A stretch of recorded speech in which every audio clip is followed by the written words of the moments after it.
Leon Edwards, like most champions, had to face the former title holder twice before he can actually embark on his own journey, the Rocky Leon Edwards journey. But not only did he had to face a former title holder, it was arguably the greatest welterweight that we had in our current generation, aside from George St. Pierre. That's Kamaru Usman right there. Well, you got Colby Covington welcoming Leon Edwards to this new title run and saying, hey, let's really find out who's the best welterweight in the world. And folks, we are going to find out. UFC 296. This is on deck. This is the preview show. We're doing it a touch early this time around, but it's okay because this is the big ticket last pay-per-view of the year. What's going on, folks? Welcome back to another episode of the Bloody Water Podcast. My name is Derick G. And breaking it down with me, as always, the Santa Fe bomber himself, the New Mexico native, AJ. Can Leon Edwards claim his spot as the new real deal welterweight champion, man? Best in the world. Nobody else can compete with him. What do you think? Absolutely, Derek. This is his shot. We got Colby All-American Covington shouting out the British. It's not the British this time coming. It's Rocky from over there in the UK, man, and he's coming to bring some heat. We saw what he can do when you underestimate him. Boom, headshot was the title we've been hearing. Can he repeat it again? I might think so, Derek.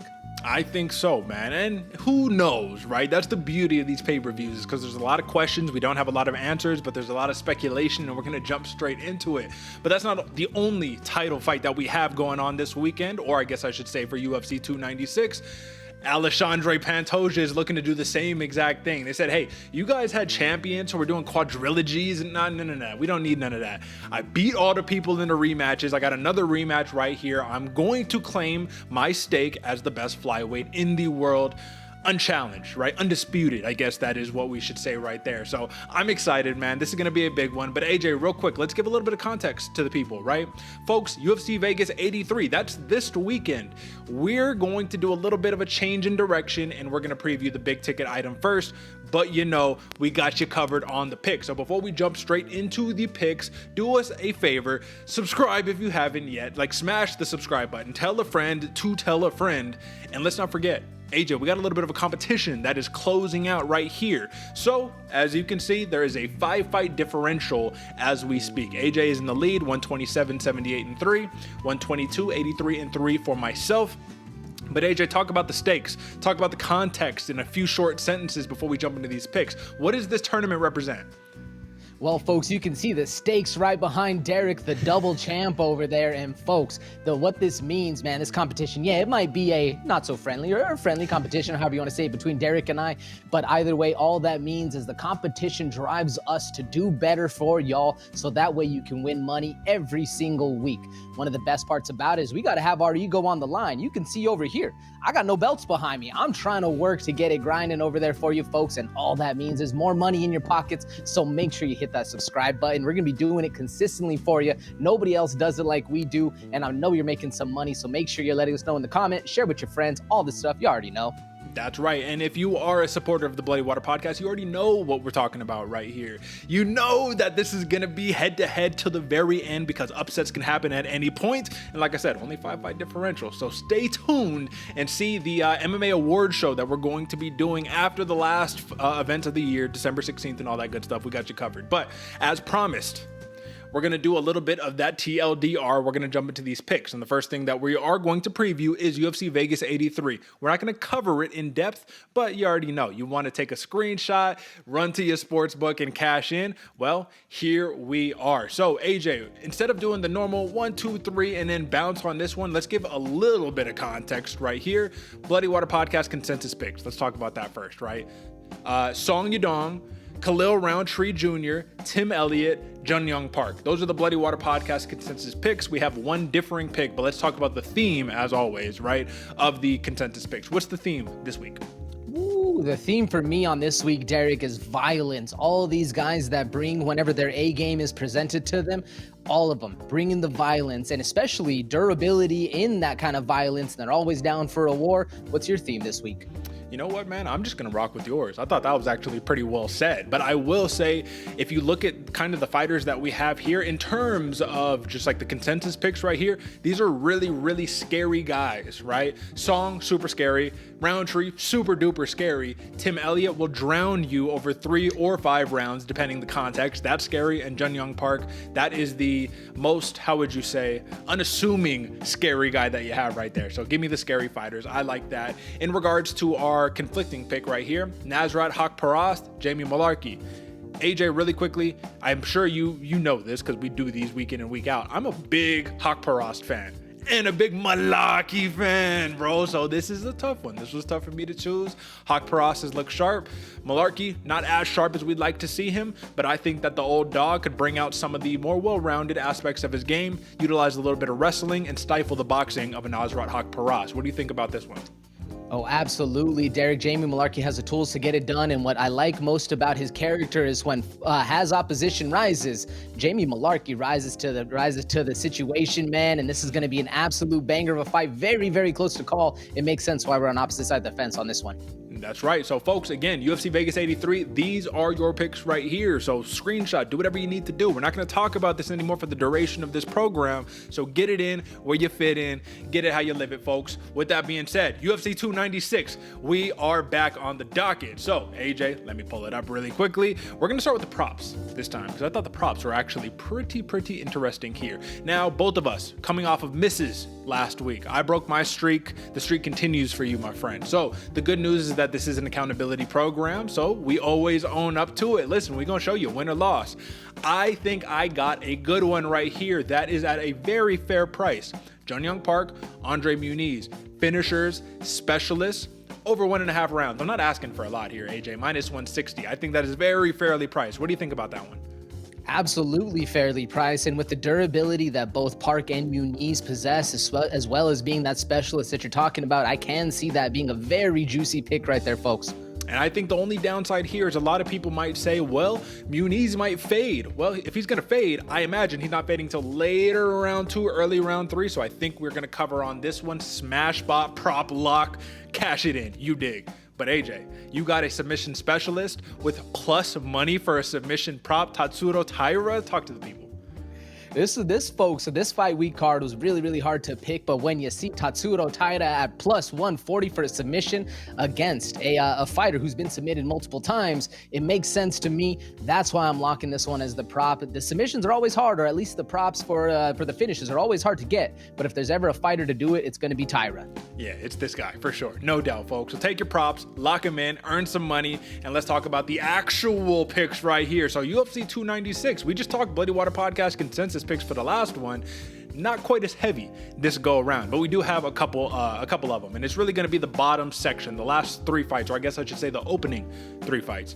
Ian Garry, Paddy Pimblett, Shavkat Rakhmonov. So again, if we're rolling with a theme, AJ, if you do not mind, let me take over on the theme on this one. I think that momentum, bro. Momentum and confidence is the theme right here. Shavkat, 17 fight finish streak. That's pretty damn confident if you ask me. He even fights that way. Paddy Pimblett, you're fighting El Kukui. We know Paddy Pimblett, Paddy the baddie, Paddy the fatty, whatever you want to call him. My man is ready to go against the, declining Tony Ferguson, though we love El Kukui. And then finally, AJ, do I even need to say it? I know he's the butt of the joke recently for Ian Machado, Garry, right here, but the man, he reigns confidence. He sweats confidence, man. Like, this is next to McGregor, probably one of the most confident men that I've seen on the roster, and he's still super young, undefeated, makes sense. Is that a fair take? What do you think? Oh, absolutely, Derick. Confidence, momentum, all that stuff going in. Whenever two fighters at all, step into the ring, whoever's feeling like the dog that day is probably going to have the advantage. And I see all these fighters having exactly that. That's right. And then obviously let's not dig into it because that's what we're about to break down next. But we have a little bit of a difference in opinion on the championship fights right here. So Leon Edwards, Colby Covington. I'm going Leon, and still, you like Colby Covington and new right there. So, like I said, we'll elaborate. But Brandon Royval, Alexandre Pantoja, I'm doing the same thing you're doing. I'm going and new, but you like the and still. So, confidence level going into these fights right here, being completely transparent, because that's what we do on this program. What is your confidence level? 0% to 100%. What is it? Woo, I'd say about a 62, Derick, right around that 60%, because anything crazy can happen, especially with these types of fighters, man. It could be a long drawn out, it could be a battle, it could be a war. Either way, it's going to be very exciting. What's your confidence level going into this weekend? Well, as they say, the better fighter does not always win the fight. We actually just saw that this past weekend for the fights right there. I'm going to say confidence level, realistically, I'm going to go a little bit lower than yours. I'm going to say 58% is my confidence level. I'm above 50, but I'm below 60. So with that being said, folks, that is your UFC 296 money line picks right there. If you're gonna rock with us, follow along. We're gonna give you the insight as to why we're rolling with these people. But if you do not want to, again, take a screenshot, win some money, thank us later in the comments, and hit subscribe. It's easy, it's simple, fair agreement. I like it. If I like it, you must love it. All right, AJ, let's talk about a little bit of Here's to another main card breakdown, baby. courtesy of your hosts Derick G and AJ. All right, man. So 5 fights right here, 5 high-level fights that we're going to be talking about. And we don't have any time to spare on this one, man. So why not jump straight into it and talk about Leon Edwards versus Colby Covington. So, AJ, let's start off with this one, man. Colby Covington is this scary, scary guy in the Kamaru Usman era, Kamaru Usman generation of welterweights, right? Everybody pretty much agreed if Kamaru wasn't champion, Colby would be. Dana White agreed as well, which is why I think that Colby Covington is still technically the number 1 contender, technically, right? Like, look at who he's fighting as opposed to everybody else. While you have such like hot talent in this division right now. The only problem that we have here is if you look at the most stunning victories of Colby Covington's career in the last 5 wins or so, it's not super impressive. It's Jorge Masvidal, Tyron Woodley, Robbie Lawler, right? RDA, Rafael dos Anjos, which are big names, but if you just look at the hierarchy and the age of those fighters, it isn't fantastic. Leon Edwards, on the other hand, is kind of in the same boat, man. RDA, Nate Diaz, Gunnar Nelson. I mean, come on, bro. There's not much of an argument other than Kamaru Usman.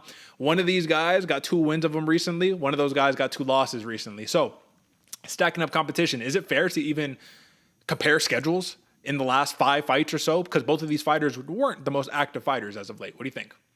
I think the caveat to that question is in the last 5 fights or so, because if that's the case, if we're only going last 5, I don't think so, because it obviously looks like, especially with the name value alone, Leon Edwards has been staying more active with the more relevant fighters. But if you go through just what they're doing their entire career, Colby Covington's put down some dogs, and it's hard to deny a guy with his acumen going forward. But it's hard. Like I said, it's hard to agree or disagree with that, because both fighters have been doing such great work for so long. Like you said, Derick, what was it? 19 fight win streaks, or 9 fight win streak? Excuse me, not 19. 9 fight win streak for Rocky. Man, it's hard to deny him, bro. It's really, really hard. It is hard to deny him, but the reality is he's going to go in here with a stylistic matchup a lot of people favor Colby on, right? It's 5 rounds, and if you look at Colby Covington, his last 5 fights or so, 5 or 6 fights, have all been 5-rounders. Leon, last 3 fights have been 5-rounders. He had another one in there, RDA, Cowboy Cerrone, right? But I'm just interested to see, man. He was able to stifle the grappling of a Kamaru Usman. However, Usman's grappling and Colby's grappling is a little bit different. If you had to give an assessment as to like what's the major difference between the 2 styles of grappling, do you have any take on that? I would say, especially for Colby, more so of a methodical approach, if you will. Like he's thinking about ways to set up traps, where Kamaru Usman is a lot more of a power, just blitz you down, get you down to the ground, muscle you through. Where Colby, he has that potential to muscle you through, but he's going to do it a little more tactful way. Do you agree, Derick? Do you have a different view? I actually have a very specific take on this, because this is why I'm such a big fan of Colby Covington's wrestling. Colby will beat you not on the first attempt, not on the second attempt. If you watch a couple of his recent fights, man, it might take him the 8th or 9th attempt, but he will get you on that 8th or 9th attempt. So while you're scrambling up to your feet, up, down, up, down, up, down, he's biding his time, just dragging you down, making you carry your own weight and his weight. So by the time that you're exhausted, right, and he finally gets the upper hand, he's holding you there for the entire round. Now you manage to get back up. What does he do? Takes a couple of minutes off, right? And then gets right back on the gas. And that's the problem, is he can do that. So what's the scariest thing, AJ, for a striker? It's a grappler who won't allow you to open up, because every time you throw a kick's caught, you're getting taken down. But there's going to be one major discrepancy between these 2 fighters that I think is much more stark contrast than the Usman Covington fight, is that I think Leon Edwards, striking wise, is leaps and bounds and levels and mountains above Colby Covington, man. I don't even think it's a close stratosphere. What do you think there?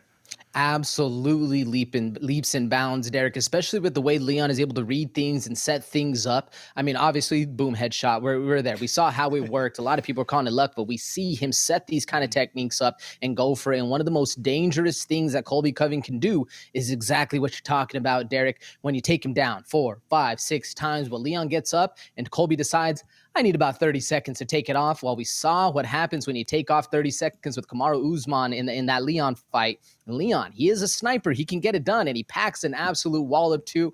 That's what makes it so interesting to me, because this fight can change momentum in a split second, and a new crown or the old crown can be champed again, and it's going to be very interesting either way. Take a look. Leon Edwards, and really what I want to focus on here is the amount of times he's been taken down in these last couple of fights and the outcomes of the fight. So Usman took him down 4 times, but we know how that ended, right? It was a pretty dominant victory.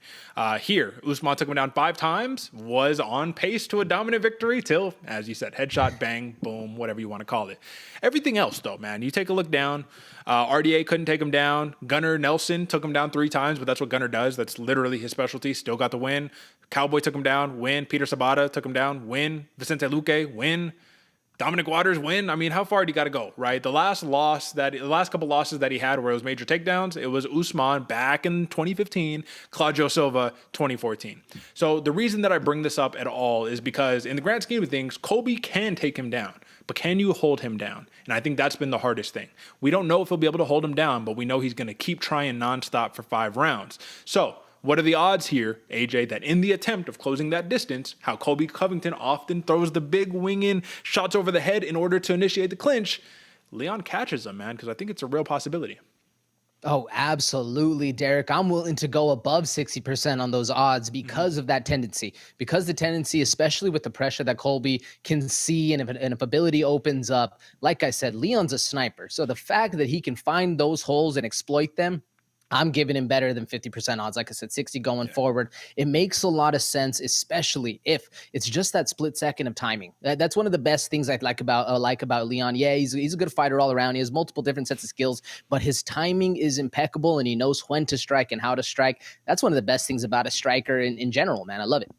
So context-wise, folks, as you can see, there's a little bit of a different screen right here. There's no props. There were no props available. It's way too early in the week for props to be up for an actual sports book right now. But you'd have to try to think, man, if you had to look at like what's the decision props on here, I think that Colby Covington would had the higher value decision prop. And for a knockout, it would be Leon Edwards. I just think that there's going to be one key that comes down to the victory of this matchup on either side right here. If Leon Edwards can maintain his lateral movement, continuously move in that circle, and do not let Colby just cut you off and just straight line take you down like how Miesha Tate just did to Julia Avila, right? If you can avoid that, I think he's going to have a lot of luck right here. With that being said, again, and new Leon Edwards on my end. But AJ, you're rocking with Colby Covington, so give your final words on this one, and then let's Colby Covington and new. No, it's gonna be a very, very close fight. I might be taking the controversial pick right here, but I think it's a smart choice because of the determination Colby has and the gas tank, man. I think it's gonna be a 5-round decision fest. I got Colby Covington and new. Right on. And I hope I said and still. Please correct me if I did not. But and still, shout out Leon Edwards. All right. Let's push right on along to our second title fight. Alexandre Pantoja is aiming to not just say, hey, man, I'm the champion. I defended my belt, so I'm the real champion, because that's what it takes, I guess you could say. But this is another guy who it's like it's almost insulting to call this a title defense to a degree, because this is just rematches after rematches after rematches. It's almost as if he was already the champion to a degree. A lot of people kind of considered Alexandre Pantoja the uncrowned champion of the division, given his dominance and I don't want to say inability, but maybe the people didn't want to fight him, man. Let's just say it. Let's put it out in the open, man. Is Brandon Royval one of those guys who doesn't want to fight him? I don't think so. I think he wants to get his lick back. How motivated do you think Brandon Royval is at this current moment for Pantoja?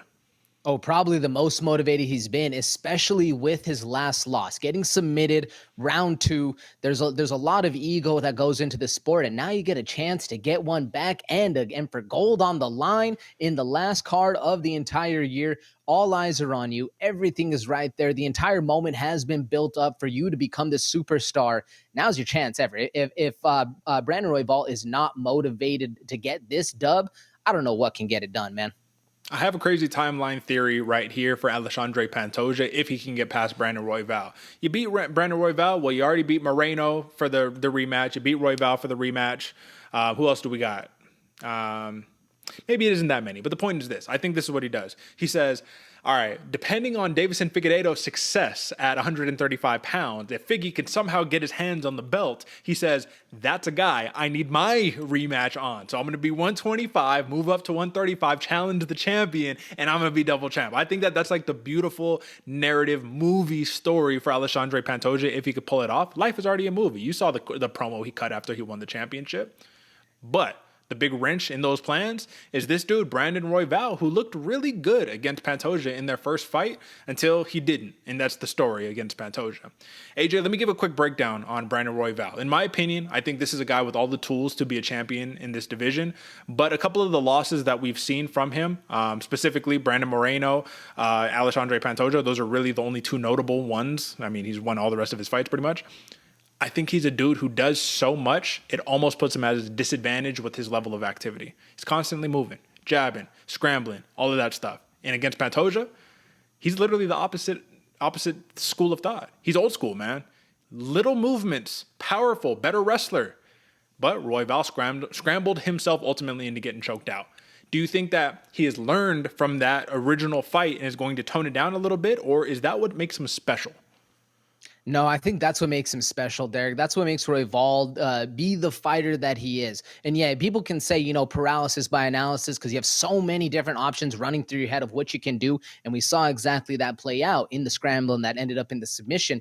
But that's one of the best parts about Brandon Royval, because if he is just a split second ahead of you in his thought process, he's going to be able to know exactly which route to take it and in a different route than anybody else would think, because he's able to lie or depend on those tools in his tool belt. And in fact, man, I mean, this you're talking about old school, new school types of striking. I like Brandon Royval's method to his madness a lot more, just because it's able to have multiple ways of being effective in this fight.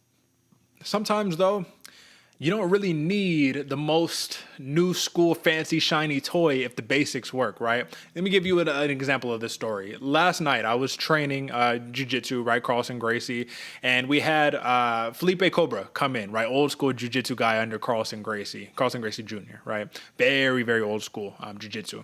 And he was showing us some old school moves, old school passes and stuff like that, man. And we were showing like, oh, man, we don't really see this with the new school style of thought, right? And it was just really interesting because he was like, yeah, I'm old school. And when he actually puts that on display, it's really hard to actually initiate your new school techniques when the old school guy is just grinding on you, man, just putting pressure, smash, pass. That is the story, more or less, of Carlson Gracie Jiu-Jitsu.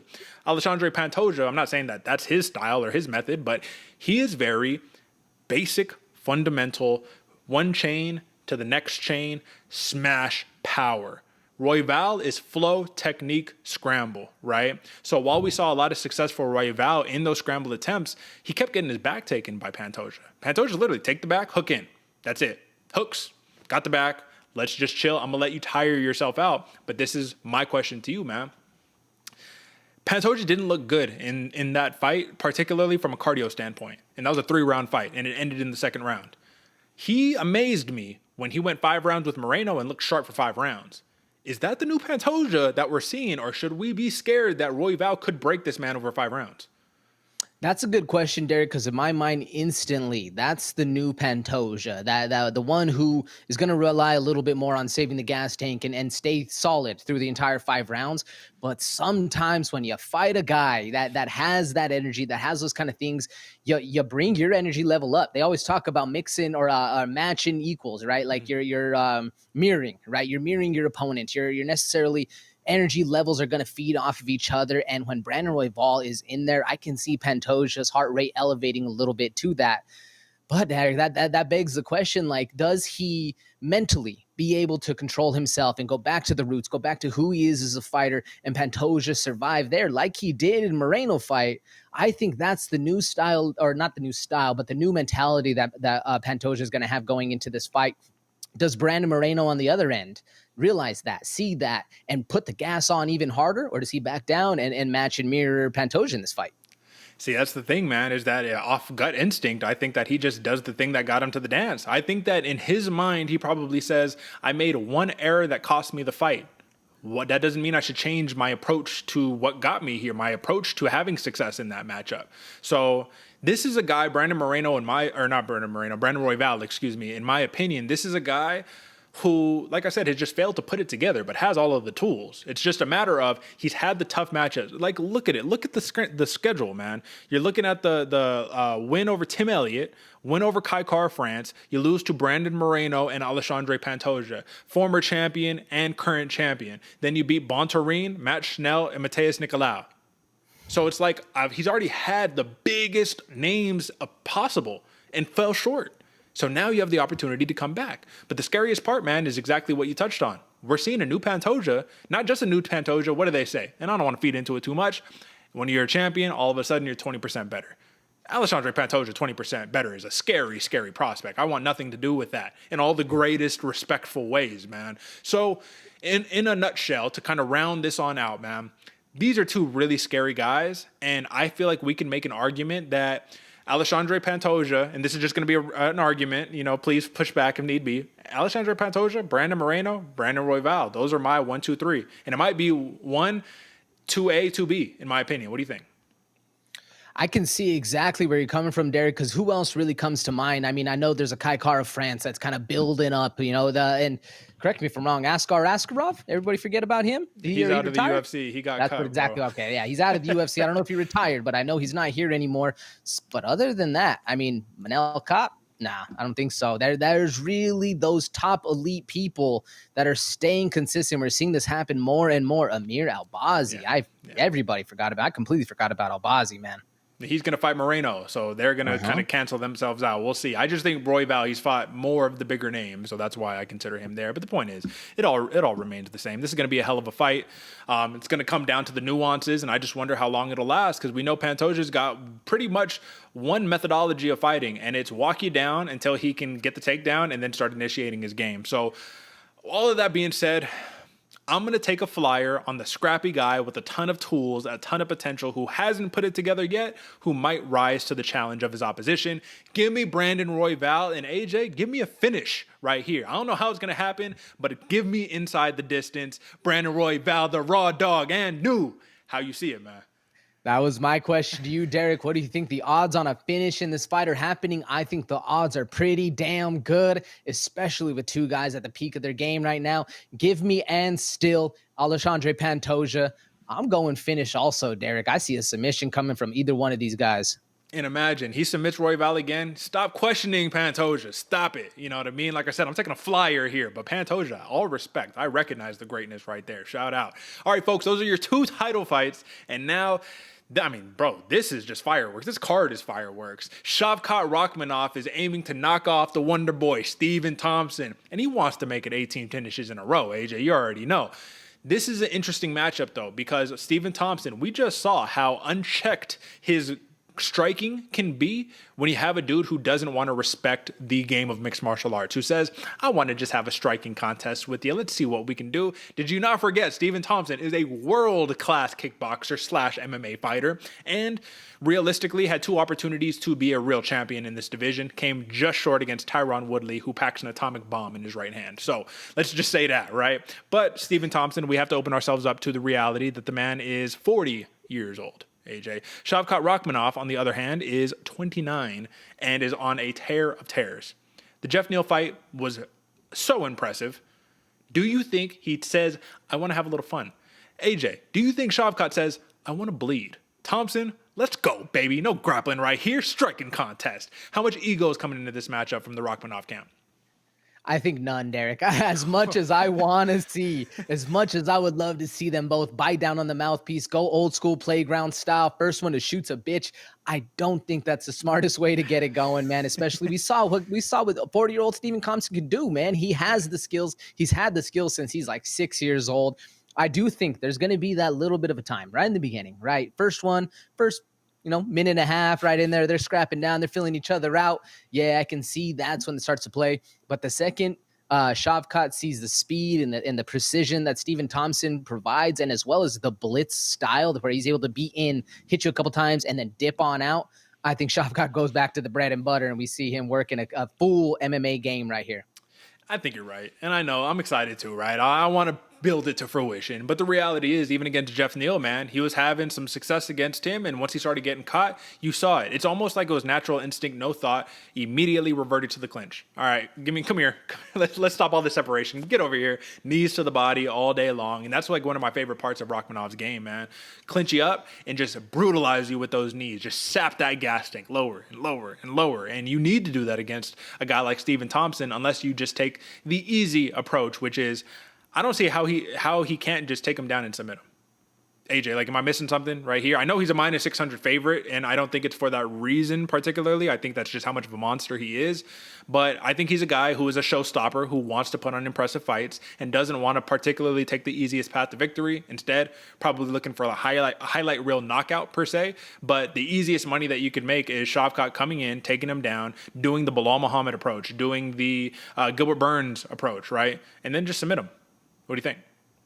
Absolutely, Derek. And like thinking about how if the storybooks can be written already, how would Shavkat want that story playing out? It's a mauling. It's literally just beating him up from the second this fight starts, whether it's on the feet, on the ground, however it is. And in fact, so much so, I don't think if the submission presents itself, maybe it's late in the round or late in the fight and he will take it. But if it's early, I do think Shavkat will just try to go for the TKO ground and pound and really make a statement right here, because that's all he needs. That's literally it. You know, if you're a minus 600 favorite, yeah, you're supposed to win the fight. But how do you impress everybody? It's with a show and it's with a performance. And that's the one thing he's missing to get people calling his name right now.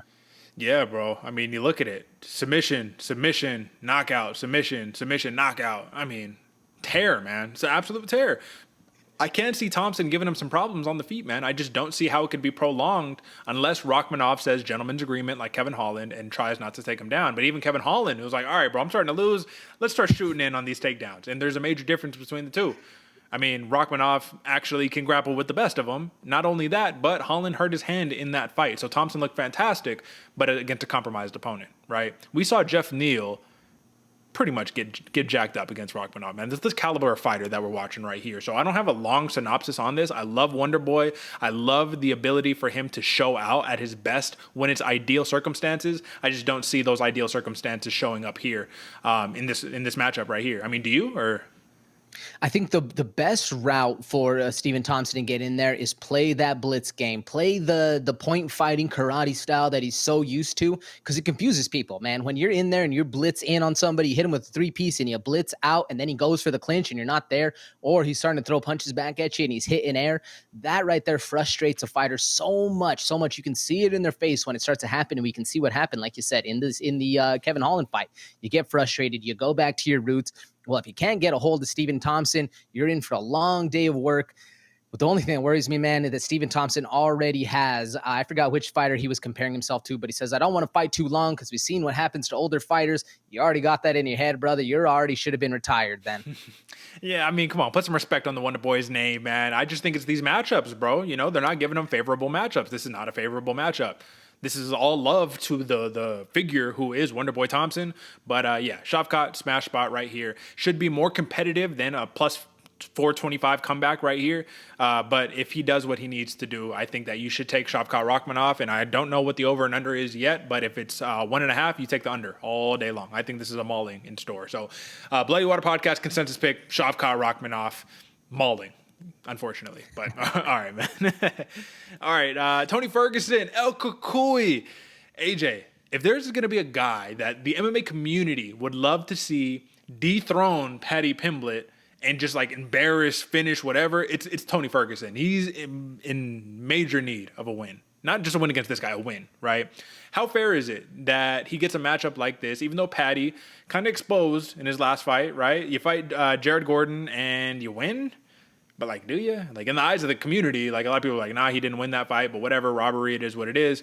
Tony Ferguson, on the other hand, man, 6 straight losses, right? 6 losses in a row. He's been finished in 4. He's been finished in 4 of his 6 losses.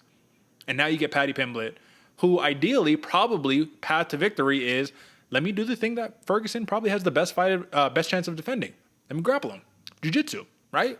Ferguson still got hands.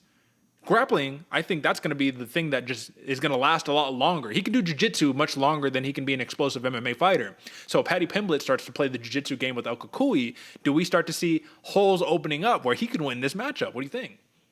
Absolutely, Derick, especially the longer the fight goes. I mean, we both over here, folks, if you don't know, both of us are huge David Goggins fan, and we see somebody now training with Goggins, but it's not just the physical thing that I think why El Cucuy searched him out. It's that mental game. That is a 6-fight losing streak is just something that is immountable. You know, like it's so hard to overcome. You need to break the chains. You need to get your mind right. And exactly that is why I think that El Cucuy sought out David Goggins, because he provides that can't break me style, that can't hurt me, like he says.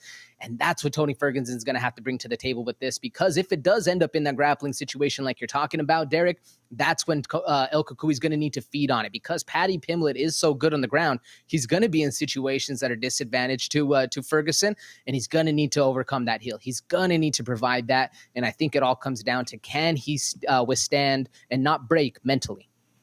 You know, I think we're, unfortunately, AJ, going to be on opposite sides of the camp here. I love me some David Goggins. You know that. And my first impression when I saw Tony Ferguson training with David Goggins was, this is not going to be good, man. This is not going to be good. David Goggins, all love about being hard and mental fortitude and all that. What does David Goggins know about MMA? What does he know about MMA? Yo, you need to be with the best MMA trainers in the world. You have world-class talent around you. You don't need to be doing buds training and all that. You know what I'm saying? I just thought it was a kind of a weird look, because if there's one thing we know about El Cucuy, Tony Ferguson, is that he went on an 11-fight win streak in the bloodiest of waters that you can imagine, and he pulled it out every time.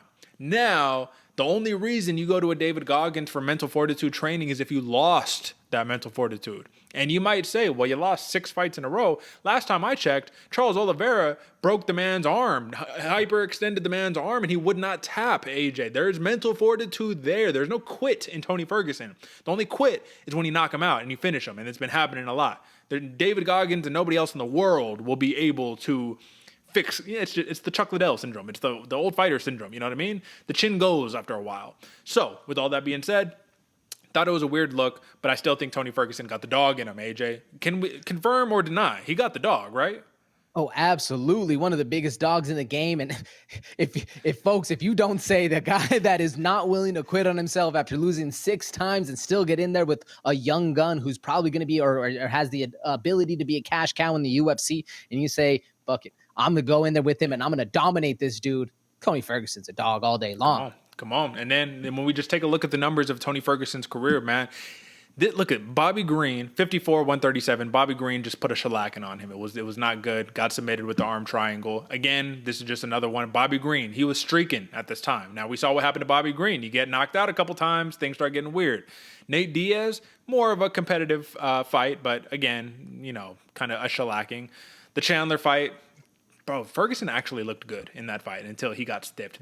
People are saying this is the fight that changed everything. This is the fight that everything went downhill. But before that, Benny Dariush, not really a fair comparison per se, but look at the decision victory, only 23 strikes thrown by Beneil. So, competitive.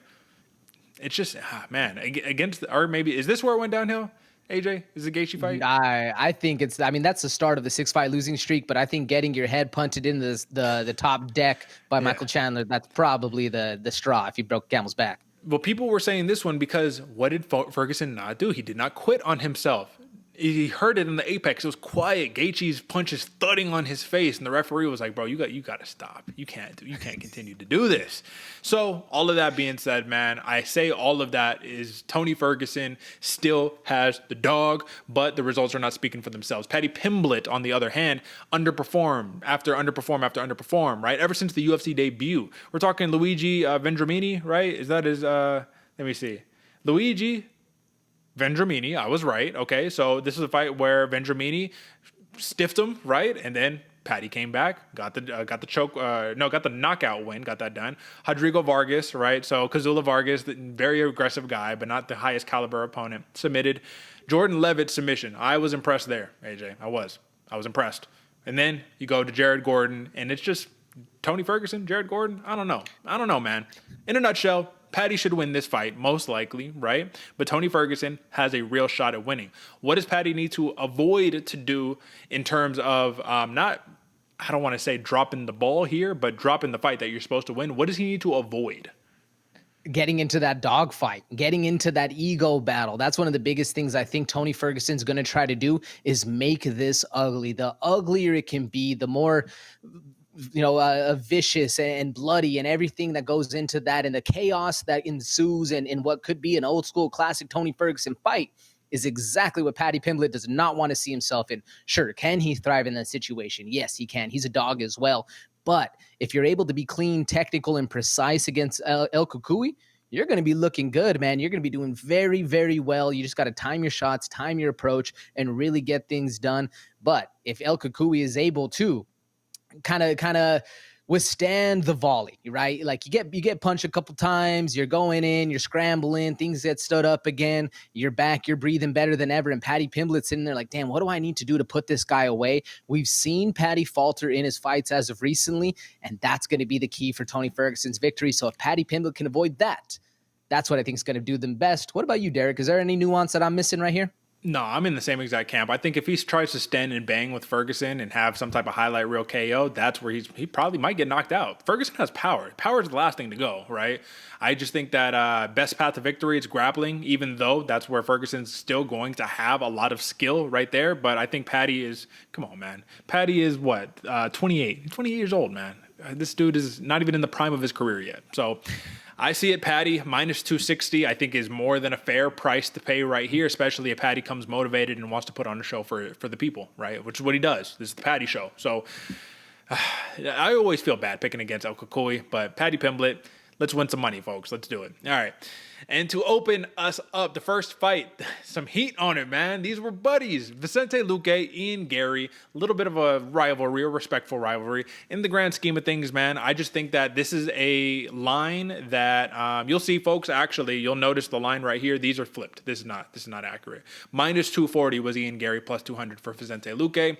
And I think Ian Garry, though he's been the butt of the joke for all the social media stuff that's been going on, this is a 13-0 sharp contender who has an opportunity to take out a former buddy, a former training partner, and rise up these ranks, enter the legitimate top 10, and a win over Vicente Luque is not child's play, AJ. This gets you places. This opens up conversations for bigger matchups to get you into the top 5.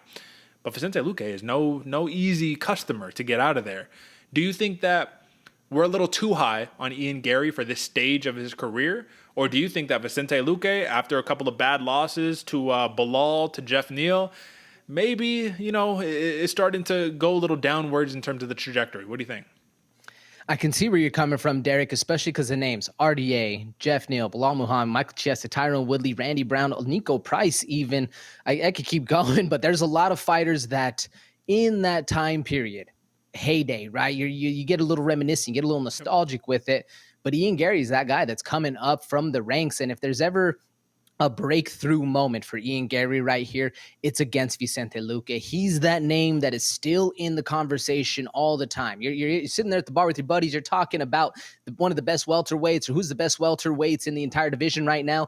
Vicente Luque's name is going to come up from the hardcore fans, and those are the people that can respect a win for Ian Garry right here because he's able to get it done. And, man, you want to talk about talent. You want to talk about new school bravado that comes to the game. Ian Garry is that guy.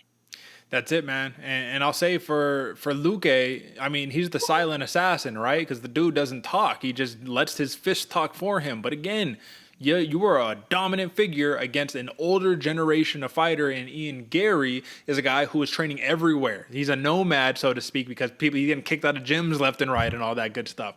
But I will say, if there's one thing that Luque kills me on, it's that I feel like he would go so much further in his career if he just used his grappling more. AJ, he's one of those guys who has such a high-level grappling skill set who instead will just box with you. And it's like, use your grappling. Like, mix it up. Make this a full-fledged MMA fight and take the easiest path to victory. But I think internally, somewhere deep inside, man, he just wants to I want to knock people out. I think that's the thought process. Ian Garry is going to be a scary striker, but we know his overconfidence comes to a fault sometimes. He almost got knocked out by Song Kanan, AJ. Vicente Luque cracks you. This is a different ball game that we're talking about. So when you look at the last couple of wins, Neil Magny, Daniel Rodriguez, how impressive was that one? You knocked out Daniel Rodriguez. Like that, you get a lot of points in my book for that one. Song Kanan, Gabe Green, Darian Weeks, Jordan Williams. It's not a lot to really say like you compared to Vicente Luque aside from Daniel Rodriguez. Again, I'm never going to not talk about how impressive that is. But look at the decision victory against Neil Magny. If you decision a guy like Neil Magny, can you finish a guy like Vicente Luque? That was going to be my question, Derick. How likely is a finish in this fight if you're on the Garry side? I mean, it's there. It's a possibility. It's within the realm of reality. But if you're doing that against a Neil Magny, man, you're going to have a very, very difficult time putting down a stone that is Vicente Luque. The question comes, though, Derick, what happened in that training room? Is Ian Garry feeling a little bravado? Is he feeling confident going into this because he knows he can get that finish in this fight? I personally do not see a finish coming right here because I'm so high on Vicente Luque also. But it's an interesting one, especially when two old friends fight, man. Well, this is my biggest thing right here. I think Garry has the momentum. He's the 13-0 prospect contender. He's got a lot of hype. A lot of people are buzzing about him. He's really skilled when you watch him fight. But if you try to fight for a decision win against Luque, I think you're going to lose. I think you have to go in with the intention of trying to get him out of there because Luque is going to come in with that intention against Garry all day long. He's going to say, "I need to get this guy out of here. I cannot let this go to the scorecards." And if you look at the amount of finished losses that Luque has had as of late, he's got one in his last 10, and it was just the one, Jeff Neal. That was it, and that was a matter of I feel like his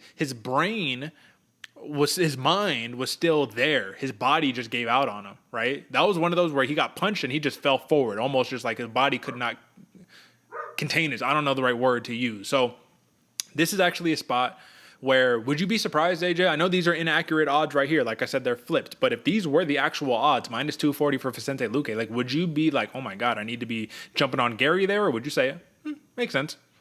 No, that makes sense, Derick. Actually, in fact, when I saw this until you pointed out that they were opposite, I was like, wow, like, okay, yeah, that makes a lot of sense because everybody knows Vicente Luque's name and maybe not. Maybe people haven't gotten put onto the Ian Garry hype train.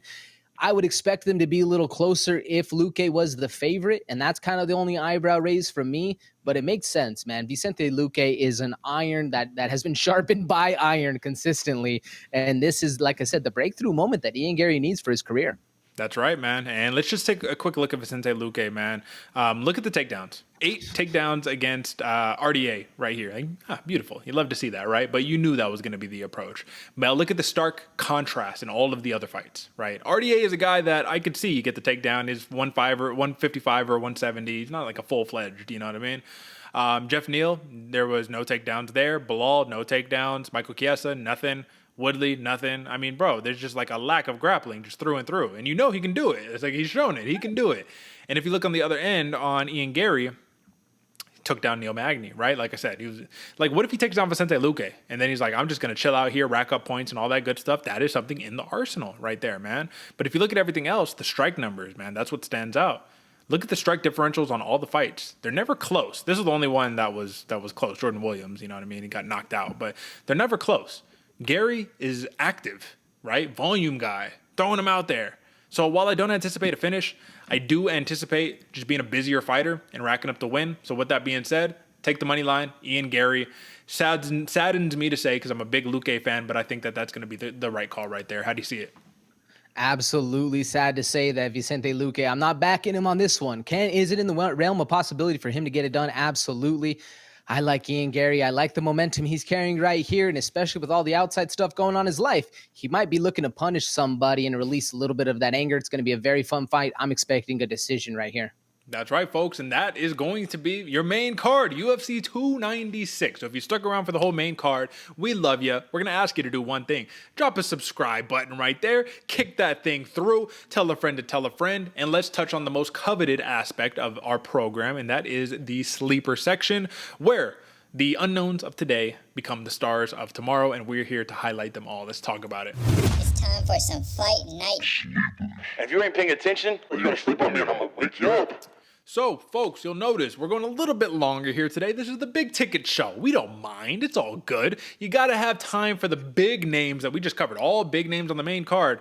But what about the sleepers? Because we got some action-packed stuff right here that's free that you don't got to tune in on the pay-per-view for. So, AJ, you actually have a really good one. And if you don't mind, let me see. Let me go ahead and kick you off first. Let's go ahead and introduce your sleeper, my friend. Talk to the people. This might be a little different from the normal stars of tomorrow playing in today. Like Derick said, he said it better than I did, but you know what I'm talking about, folks, because we got an absolute scrap. And on all the prelims, you got to tune in because everybody's a star over there. They've been fighting for a while, but Cody Garbrandt versus Brian Kelleher. How can you not tune into this one, folks? This has violence. This has finish all over it, with one guy looking like he's tatted straight out of prison, and then Brian Boom Kelleher coming in for the violence as well. This just gets me excited as a striking fan, folks. Yeah, both of these guys can get it done by a multitude of ways, but if you look right there, you can see where a lot of the Tapology fan, a lot of the hardcores that are willing to submit their picks into this are seeing a KO.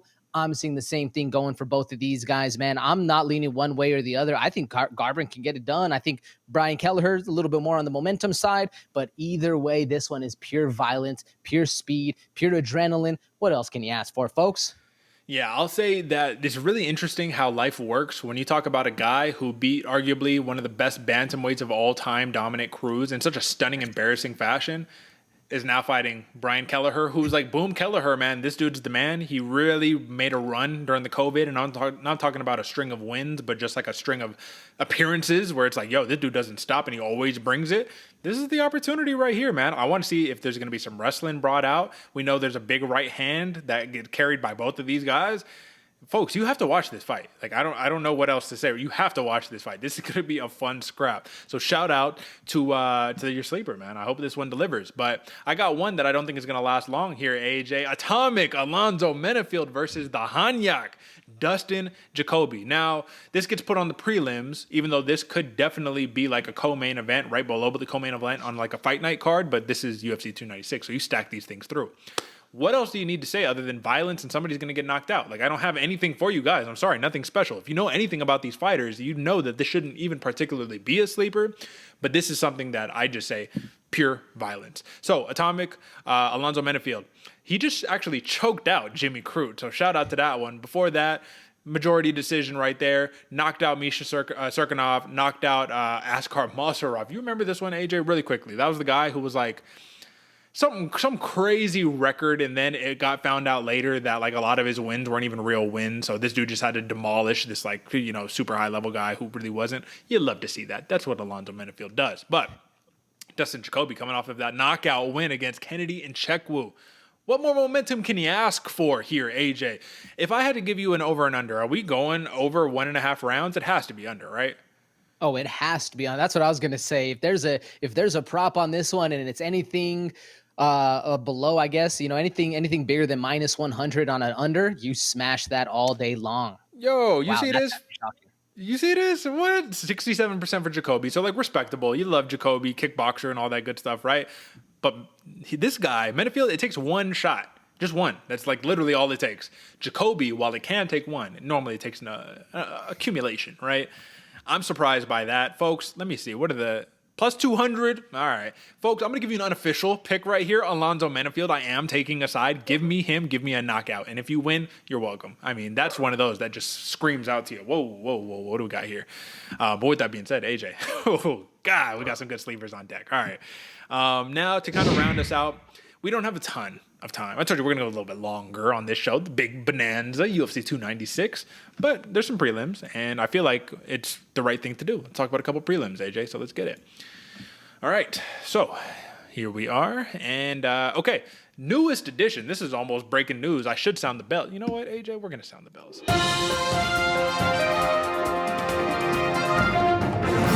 Doug Nasty. He says, "Yo, Giga tore his groin. He's gonna be out for a bit.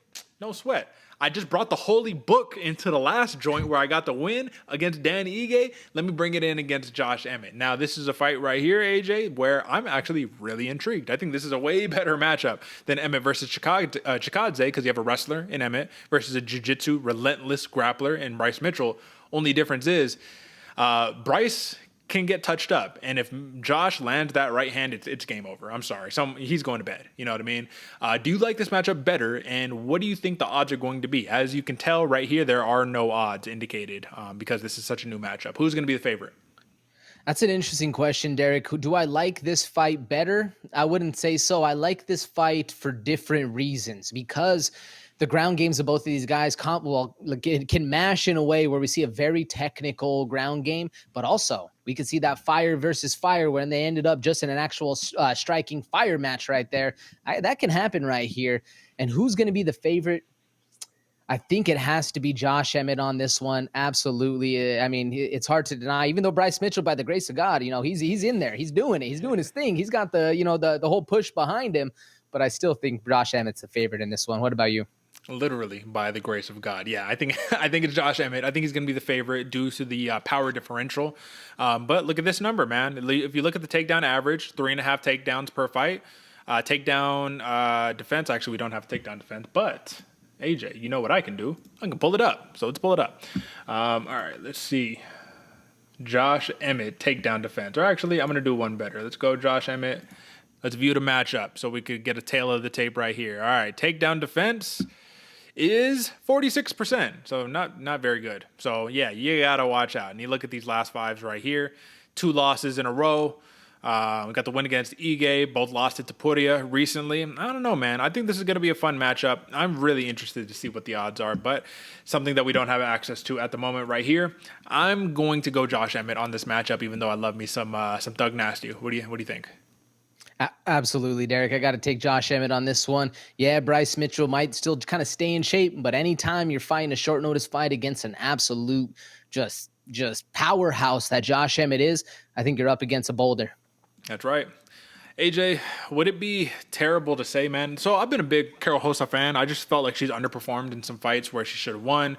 And she should be much further in the career trajectory, in my opinion. But bantamweight's a very interesting decision. The way Aldana fought against Nunes, which flabbergasted us all because we thought that it would be much more competitive, and she got steamrolled, is I think making a lot of people feel like Rosa can pull the upset right here. Do you think Rosa can pull the upset, or is Aldana going to return right back to form? Nunes is just that much of a monster. I got to give credit to Nunes on this one, Derek. I think Aldana is going to perform at one of the highest levels she can, but can Rosa get that upset? Yes, it is within that realm, Derek. In fact, I'm even giving it like a 35%, man. This can happen. Karol Rosa can get it done, but I think with the way Irene Aldana has performed lately, she's not going to fall into that trap again, and we've seen Karol Rosa underperform before. I like Aldana in this fight. Yeah, she got the big height and reach advantage right there, man. Not a big reach advantage, but the big height advantage, 4 inches. Something tells me Rosa's going to just clinch her up for 3 rounds, man. Take away that striking, take away that boxing, and we might see an upset here. The thing is, man, I wanted Aldana to win so bad, but Rosa. This is an interesting matchup. I think that's really the point. This is a very interesting matchup. So you're leaning Aldana? I'm leaning Aldana, brother. All right, well, give me Rosa, unofficial pick right there. All right, big one right here. The King, she's back. Casey O'Neill versus, isn't it interesting? The King Casey O'Neill. I mean, I just love that she owns it, right? So shout out. Casey O'Neill versus Ariane Lipski. This is actually one where I think a couple fights ago, Casey O'Neill would be like a minus 400 favorite, minus 500 favorite. But Lipski has definitely shown some poise right here. She's shown some momentum, and she's shown the ability to stuff takedowns, keep the fight on the feet, and be nasty and mean and vicious and ferocious. Can she do that to Casey O'Neill? Can she avoid the takedown? As much as I love me some Ariane Lipski, Derek, especially with the violence she brings, and this last few fights, man, she's really resurged herself into that kind of style she used to be. But against King Casey O'Neill, I do not think so, man. This is a very, very stylistically hard matchup right here. It favors Casey O'Neill a lot. I think I got to favor Casey O'Neill in this fight. This one's a very, very challenging one for Ariane Lipski. Yeah, I think it'll be challenging right here, especially if O'Neill does this. Like, yeah, it's going to be a rough night at the office. But Jennifer Maia showed, man, she boxed her up, AJ, for 15 minutes, bro. I'm not saying that she took her down and she boxed her up. Ariane Lipski, that's the path to victory. Box her up, man. This is one where I'll say, I think Casey O'Neill's this is the start of the revenge tour for Casey O'Neill. I think she's pissed. She lost her O, and she's going to just try to really prove a point. But sometimes that's when you're at your worst, right? Lipski, familiar with defeat. ATT, working hard. I think she was training with Nunez specifically, too, for a minute, right? You know, so I don't know. I think that this could be much closer to a pick'em than minus 210 Casey O'Neill. But I'll still favor the king, Casey O'Neill, with upset alert for Ariane Lipski. I know that's cheating, but still. All right, man. This is one here, AJ, where I'm going to be shameless in it. Give me Cody Durden. Give me Cody Durden over Tagir Ulanbekov right here. There's something about this dude, Cody Durden, who nobody cares about him. He tries to be a heel WWE, and it's just not working, but you got to respect the skill set, bro. You have to, right? Oh, absolutely, Derick. I'm glad you called him out as a heel because that's what he wants. That's what he's there to do. And if he can just have one star-studded performance and then make a legitimate, nice call out, even if it's a WWE style, the casuals are going to love it. It's going to draw people in. This could be a smash spot, but don't sleep on Ulanbekov, folks. I like Cody Durden as well, but Ulanbekov can provide a hell of a scrap right here. Yeah, man. I mean, you got the Khabib camp behind him. He's already lost some really controversial decisions. So if this goes to a decision, which I think it will, I think that I got to give it to Cody Durden, man. I really, really like this dude, and I think that his grappling is so relentless, breaks people. But the Khabib camp, you got it. You know, I mean, come on. They're ready for that. That's camp for them. You know what I mean? That's not even a fight. That's camp. That's regular. All right, man. And then to round us out, this is an interesting one right here. Randy Brown, Muslim Salikov. You got the long rangy Randy Brown, the rude boy, versus Salikov, who has been up and down a little bit, right? You know, but this is a dude who's still very skillful. So just give me something you're leaning towards. I'm leaning Randy Brown, but what I like most about Muslim Salikov, yeah, he might be 39 years old, but he can stiff you, and he hurts when he punches, man. There's a reason he's still doing it at this kind of high level, and there's a reason they paired him up with Rude Boy. I'm leaning Randy, but again, don't sleep on Salikov, folks. Who you leaning, Derick? I'm actually leaning Salikov on this one. I think that this is one where if he can cut off the space and capitalize on how some of the people have been doing on Randy Brown recently, he could win this fight. But to round us off, here, AJ, this is actually going to be my low-key pick for fight of the night. Andre Fili, Lucas Almeida. Depends on how long it could last. Depends on which versions of themselves show up. But Fili is the dude who can absolutely bloodbath you. Almeida, I know he wants a couple of these losses back that he's had as of late. So give me a low-key sleeper fight of the night contender. Of course, you know, my actual sleeper is this because someone's going to bed. But for a pure, if this can go 15 minutes, I think this could live up. What do you think? Yeah, I actually thought about making this a sleeper, but I think the caveat of why I chose not to, Derick, is what you said. It depends on the version of the fighters that show up that night. I love me some touchy-feely. I mean, positive, because that sounds weird, but I do, man. Andre Fili is a hell of a fighter. So is Lucas Almeida, and absolutely, this can be one of the bloodiest of fights out there. It can make for those bloody waters, and that's why we like it, but it depends on how they show up, man. That's right. So, folks, comprehensive UFC 296 through and through. We gave you the UFC Vegas 83 picks so you could run with them. This is going to be the last preview show of the 2023 calendar year. But don't worry, that doesn't mean that it's going to be the end of the Bloody Water podcast this year. We're going to be back. Undisclosed date. We haven't locked it in yet, but you know there's still some unfinished business here. There is an MMA award show to crown the victor of the head-to-head Bloody Water podcast tournament. This is going to be the third year in a row. As you can see, folks, I got 2 belts. I'm back-to-back double champ. I want to make it triple champ. We got 2 events to be able to make it happen, but AJ firmly 5-fight lead, and we're going to see how things shake out. So, AJ, take us away. Get us out of here for the weekend, brother.